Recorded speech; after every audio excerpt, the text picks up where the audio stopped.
မင်္ဂလာပါရှင် Maths for Everyday မှာတစ်ချက်တော့ဖြစ်ပါတယ်ဒီနေ့ကလေးတို့ကိုသင်မဲ့သင်ခန်းစာကတော့ permutation combination ရဲ့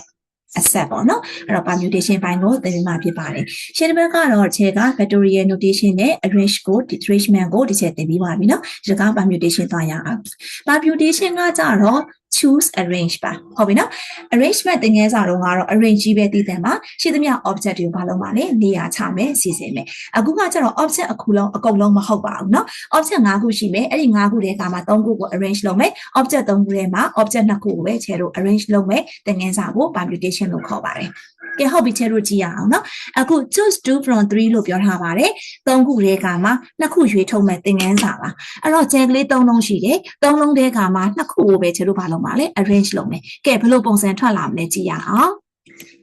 အနီးအပြားနှလုံးထွက်လာပါတယ်ဟုတ်ပြီနောက်တစ်ခုကတော့အပြားအဝါနောက်တစ်ခုကတော့အနီးအဝါဒါ arrange တည်တယ်မှာအဲ့ဒီ arrange ကိုမှဒီချက်တို့တွေsorry choose တည်တယ်မှာအခုတစ်ချက်ဘာလုပ်မှာလဲ arrange လုပ်ပါမယ်ကဲဟုတ်ပြီချက်တို့ arrange လုပ်ကြည့်ရအောင်အနီးအပြားအနီးဖြစ်သွားပါပြီအပြားအဝါအပြားဖြစ်သွားပါပြီအနီးအဝါအနီးဖြစ်သွားပါပြီဟုတ်ပြီနော်ပထမတစ်ပိုင်းကခြေတို့ဘာလုပ်မှာလဲ choose လောက်တာပါအဲ့ဒီ choose ကိုခြေတို့ဘာလုပ်မှာလဲဟိုဘက်ဒီဘက်ဟိုဘက်ဆိုပြီးတော့ပြန်ပြီး arrange လုပ်တဲ့အခါမှာ6 way ရပါတယ်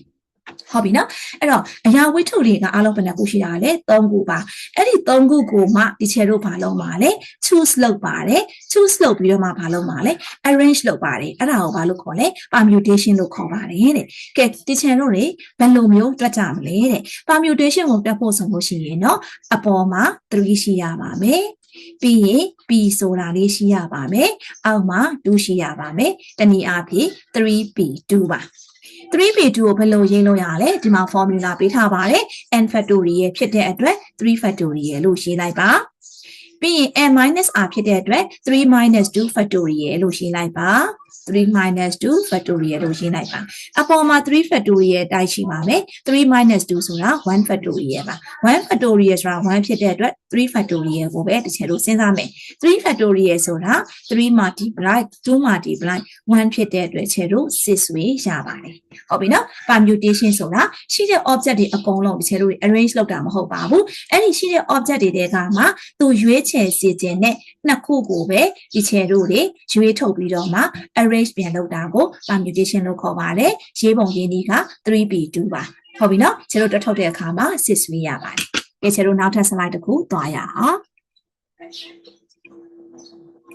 ကဲဒီတစ်ခါချေတော့ဘယ်ကိုရွေးထုတ်မှာလဲchoose 3 from 4ဟုတ်ပြီနော်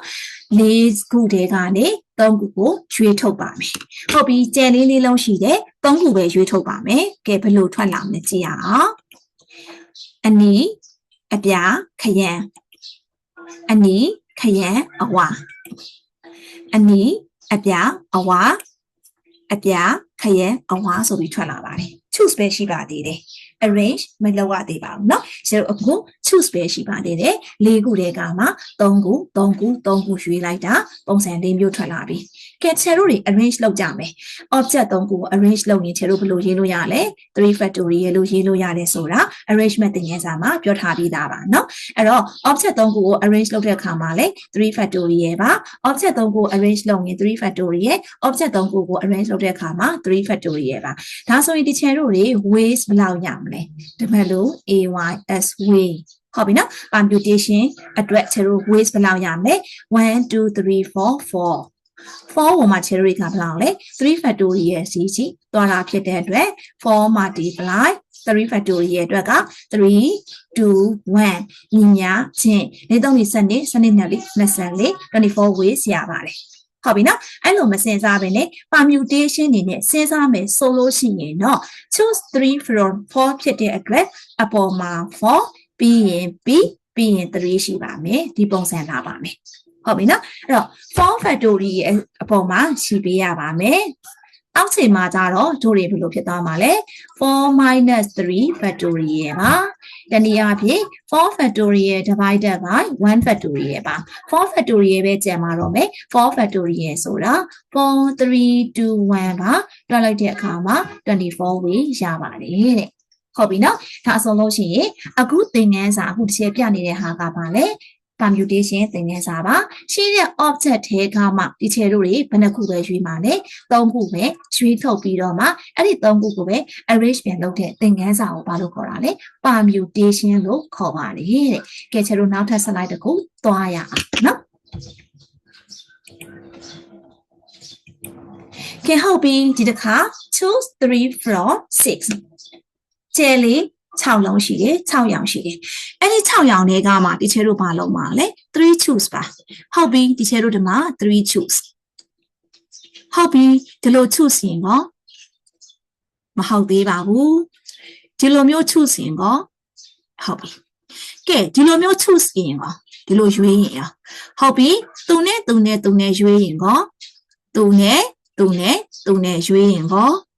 ဟုတ်ပြီနော်အဲ့တော့သူရဲ့ရွေးရင်ကောတဲ့ဟုတ်ပြီနော်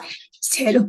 ရွေးချက်ပုံရွေးချင်ဒီဒီမှာဒီချဲကူပြထားတဲ့အတိုင်းထွက်လာပါတယ်ဟုတ်ပြီနော်အဲ့တော့ဘလောက် waste ထွက်လာလဲဒီချဲတို့ကြည့်ရအောင်1 2 3 4 5 6 7 8 9 10 11 12 13 14 15 16 17 18 19 20ဟုတ်ပြီနော် waste အားလုံးမှာဘလောက်ထွက်လာလဲ20 waste ထွက်လာပါတယ်ဟုတ်ပြီကျဲ3လုံးကချဲတို့တွေဒါ choose ပဲရှိပါသေးတယ် arrange လုပ်တဲ့အခါမှာကျဲ3လုံးကို arrange လုပ်တော့3 factorial ပါကျဲ3လုံးကို arrange လုပ်တော့3 factorial ထွက်လာတဲ့အတွက်ကြောင့်မို့လို့20 multiply 3 factorial ပါဒါဆိုရင်20အမြောက်3 factorial ဆိုတာ3 to 1အဲ့တော့ညီမျှချင်းအဲ့တော့23လီက60နှစ်လီကကြတော့120ဆိုပြီးချဲတို့တွေ waste တွေထွက်လာပါတယ်ဟုတ်ပြီနော်ဒါဆိုရင်တို့တွေ permutation နဲ့တွေ့ရအောင် permutation အတွက်ချေတို့တွေက waste အနေနဲ့တွက်မယ်ဆိုလို့ရှိရင်ရွေးချယ်တာက3ခုဘယ်နှခုလဲကလည်း6ခုထဲကပါဒါကြောင့်မို့ချေတို့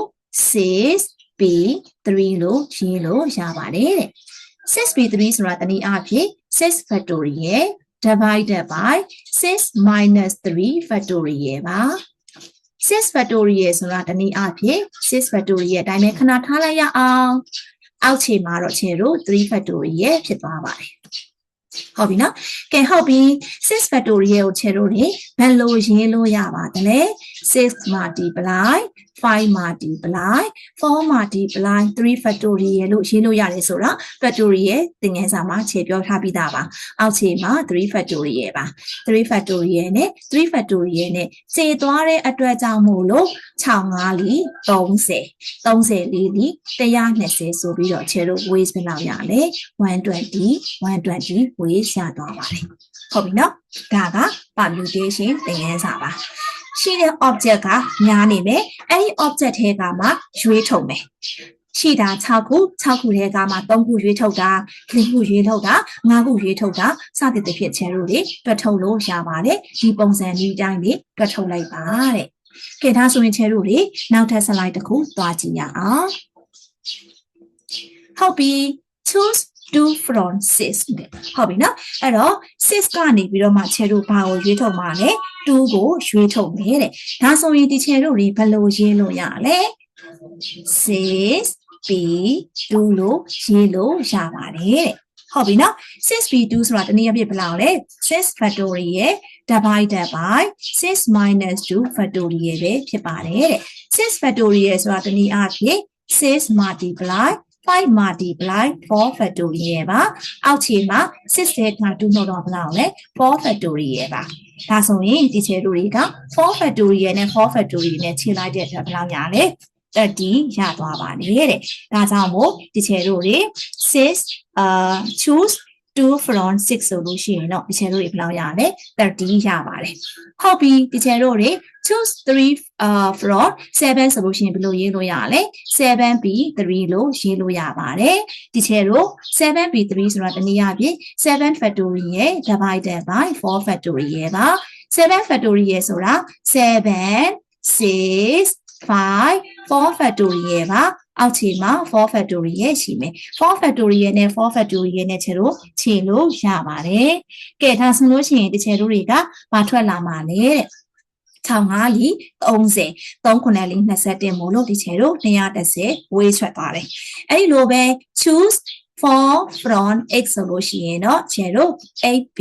4လို့အလွယ်တကူရှင်းလို့ရပါပြီ calculator မှာ 8b 4လို့တာရိုက်ထည့်လိုက်ပါတဲ့အဖြေထွက်သွားပါတယ်တဲ့ a ရှိမယ် b ရှိမယ် 4 ရှိပါမယ်တဲ့ ways ဘယ်လောက်ရလဲဆိုရင်1680ဖြစ်ပါတယ်ဒါကpermutation သင်ခန်းစာပါ permutation ကို p လေးနဲ့ပို့စားပြုပြီးတော့ဒီချေတို့တွက်ထုတ်ရပါမယ်ဟုတ်ပြီနော်အဲ့တော့စုစုပေါင်းရှိတဲ့ object ကအပေါ်လေးမှာရှိပြရပါမယ်ဒါစုစုပေါင်းရှိတဲ့ object ပါဟုတ်ပြီနော်အောက်ကကြတော့မလုပ်ပါနဲ့ရွေးချယ်ပြီးတော့မှ arrange လုပ်ကြမယ်ရွေးချယ်ပြီးတော့မှ arrange လုပ်ကြမယ်ရွေးချယ်ပြီးတော့မှ arrange လုပ်မယ် object ကကြတော့အောက်ခြေမှာရှိပါမယ်အဲ့လိုနည်းနဲ့တွက်ထုတ်လိုက်တဲ့အခါမှာဒီချေတို့တွေ permutation အတွက်ဒီချေတို့number of ways ကိုထွက်လာပါမယ်နားလည်လားဟုတ်ပြီနားလည်တယ်ဆိုရင်ဒီချက်နောက်ထပ်သင်ခန်းစာတွေထပ်ပြီးတော့တင်ပေးပါမယ်နော်ကဲဟုတ်ပါပြီဘိုင်ဘိုင်